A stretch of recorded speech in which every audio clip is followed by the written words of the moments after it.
Good morning everyone. Hello standard third. हमने previous lecture में आपके जो फर्स्ट चैप्टर था ग्रामर का what you have learned before, वहाँ हमने थोड़ी एक्सरसाइज डिस्कस की थी।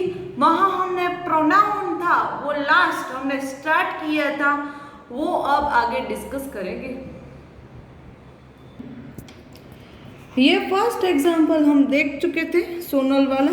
अब second, Suman and Razia went to the airport where Suman and Razia saw many planes। क्या कहते हैं कि सुमन और रजिया है वो एयरपोर्ट पे गए और वहाँ उसने क्या किया, बहुत सारे प्लेन देखे। लेकिन ये हमारा कोई मैटर नहीं है, हमारा मैटर है प्रोनाउन से है।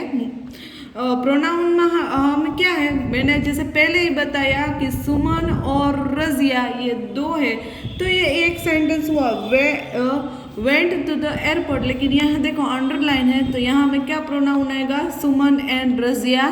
तो हम ये भी कह सकते हैं, हम ये उसका जो प्रॉपर नाउन है वो हम यूज नहीं करेंगे। हम क्या कहेंगे, Suman and Razia went to the airport where they show many planes. तो यहाँ हो गया दे क्यों आया, क्योंकि ये दो है इसलिए। तो यहाँ हम लिखेंगे दे। आप यहाँ बी लिख सकते हो अंडरलाइन। थर्ड क्या है, mister Aryan is my uncle. Mister Aryan is a doctor. क्या कहते हैं कि मिस्टर आर्यन है वो मेरे अंकल है। फिर क्या उसने दूसरा सेंटेंस भी वही है कि मिस्टर आर्यन है वो डॉक्टर है। यदि यहाँ मिस्टर आर्यन है वो मेल है, तो हम लड़कों के लिए ही यूज करते हैं। तो हम ये कह सकते हैं कि mister Aryan is my uncle, he is a doctor. हम मिस्टर आर्यन को यूज नहीं करेंगे क्योंकि यहाँ हमें क्या यूज करना है, प्रोनाउन यूज करना है, यानी कि नाम के बदले जो वर्ड्स है तो लड़कों के लिए होता है ही इज अ डॉक्टर।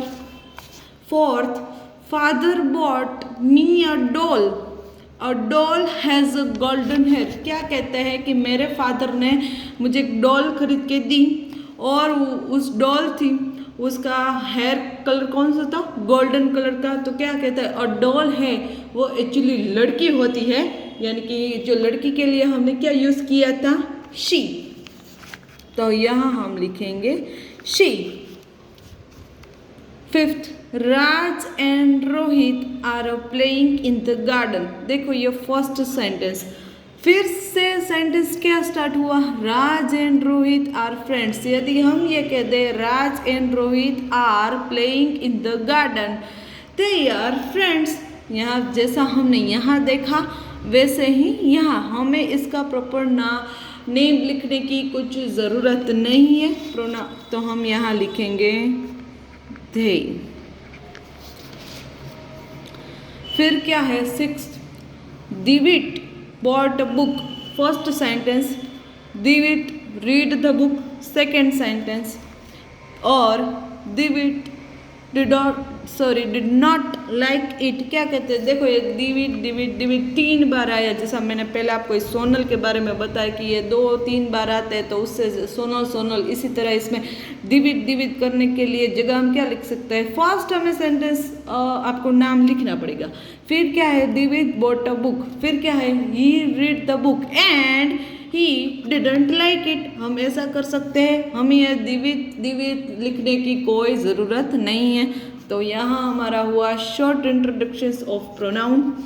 अब देखते हैं, give the synonyms of the following words. Synonyms का मीनिंग होता है कि जो वर्ड्स है उसके जैसा ही दूसरा वर्ड्स कौन सा है, ऐसा। तो आप ये लिख लेना और फोटोज तो आपको मिल ही जाएंगे, इसलिए आपको कह देती हूँ। बिग का होता है ह्यूज, ग्लैड यानी कि हैप्पी खुश हम जिसको बोलते हैं, लिटल यानी कि छोटा और उसका सिमिलर है स्मॉल, मेड ये तो आपको पता है पागल जैसा, इनसेन, सैड यानी कि अनहैप्पी, और सेम यानी कि मैचिंग जिसके उसी की तरह होता है सेम, और अलाइक उसके जैसा।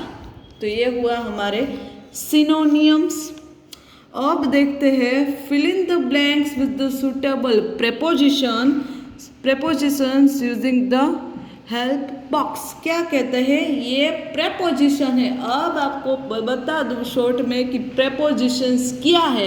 तो प्रेपोजिशन ऐसे शब्द है जो वर्ड होता है, जो नाउन होता है, उसके आगे का जो वर्ड्स होता है ना, उसे हम प्रेपोजिशंस कहते हैं। हम डेफिनेशन ये भी कह सकते हैं, a word or a phrase that is used for noun or pronoun to show place, time and directions। क्या कहते हैं, जो हमारे जो वर्ड है, जो फ्रेज है, वो हाँ नाउन और प्रोनाउन के आगे जो यूज होते हैं, जो क्या इंडिकेट करते हैं, प्लेस इंडिकेट करते हैं, टाइम इंडिकेट करते हैं। देखो ये नाउन है और इसके आगे है वो प्रेपोजिशंस है। टाइम है, देखो ये प्लेस, ये द टेबल, जो इसके आगे के वर्ड्स होंगे वो इसको हम सब प्रेपोजिशंस कहेंगे। There are so many prepositions in the English grammar.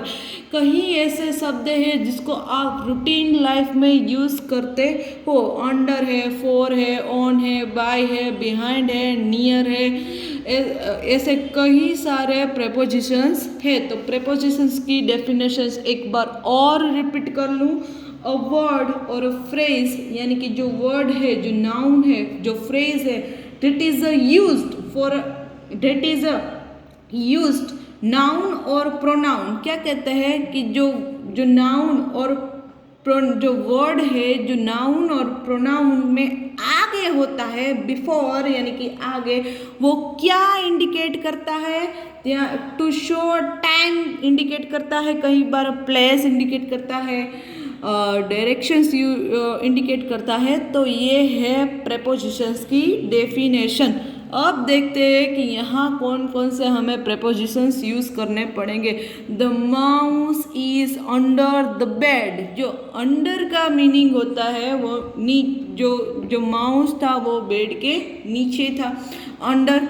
तो ये वन टाइप ऑफ प्रेपोजिशंस। देखो हमने जैसा देखा कि जो फ्रेज है, जो वर्ड है, उसके आगे आएगा प्रेपोजिशंस। तो हमारी सिंटेक्स भी यहाँ ऐसी ही है।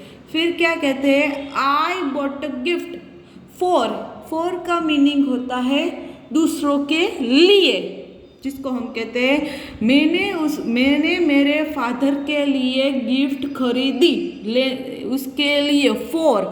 तो फॉर भी is a one type of preposition. Then the old man was hit by a bus. By है, बाय का मीनिंग होता है उसी से ही हम इसको पूरा पढ़ते हैं। द ओल्ड मैन, जो एक वृद्ध व्यक्ति था, वो जो बस से वो हिट हो गया, यानी कि उसका एक्सीडेंट हो गया, कुछ ऐसा। वो किससे, बाय। तो बाय प्रेपोजिशंस है। Then the clock is on the table. जो घड़ी थी वो टेबल के ऊपर थी, ऑन। जो घड़ी थी वो उसके ऊपर थी, on is a prepositions. Shaurya sat behind me. Shaurya था, बिहाइंड का मीनिंग होता है पीछे। तो शौर्य है वो मेरे पीछे बैठा था। फिर क्या है, 6 I am heading near the table. Heading का मीनिंग होता है छुपना। मैं टेबल के नियर का मीनिंग होता है पास। पास में जब हम हाइड एंड सीक खेलते हैं तो ऐसा होता है, आप कहते हो I am heading near the table, मैं टेबल के पास छुपा हूँ, ऐसा। तो ये था प्रेपोजिशंस का पार्ट, जो आप ऑलरेडी पढ़ चुके हो थोड़ा सा इसका। अब क्या कहते हैं, underline the interjections in the following sentence. क्या कहते हैं, जो इंटरजेक्शंस है इस सारे सेंटेंस में, उसे हमें अंडरलाइन करना है। इंटरजेक्शंस का मीनिंग बता देती हूँ। इंटरजेक्शंस का मीनिंग होता है कि जो शब्द है उसमें भावात्मक हो, जो उसमें भावना हो, जो जटिल वर्ड्स हो, ऐसे कुछ एक्सप्रेस करने के लिए, कुछ फीलिंग एक्सप्रेस करने के लिए, सैड हो, हैप्पी मोमेंट हो, ऐसा जो भावात्मक वर्ड्स हो वो एक्सप्रेस करने के लिए जो वर्ड्स होते हैं उसे हम इंटरजेक्शंस कहते हैं। क्या है, first alas, I am undone, ये अलास है वो सैडनेस को इंडिकेट करता है, दुख को। क्या कहते हैं? आई एम अनडन, ये सा। तो इसमें हुआ अलास, अलास है वो इंटरजेक्शंस है। सेकेंड है oh what a movie it is. क्या कहते हैं कि जब आप किसी मूवी देखने के लिए जाते हो तो मूवी बहुत ही अच्छी लगती है, तो आप क्या कहते हो अपने पेरेंट्स या अपने यंगर और एल्डर ब्रदर और सिस्टर को?